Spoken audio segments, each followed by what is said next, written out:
От кога не съм те виждал? Радвам се, че те виждам все пак. Нали си добре?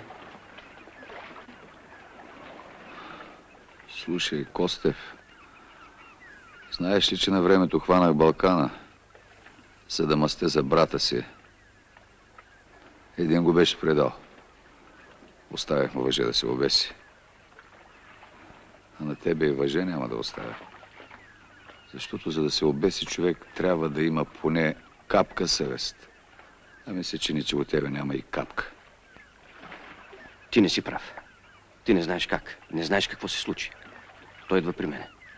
Идва при мен и ми казва, отивам да разбивам Ичкале. Разбираш ли? И тогава реших. По-добре той да си туши главата, отколкото аз.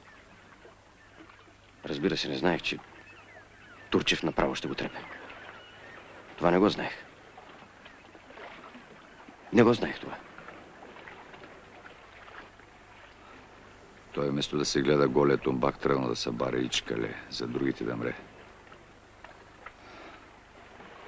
Човещината я правят такива като него, дето без сметка събарят карлетата и се трепят за нищо и никакво.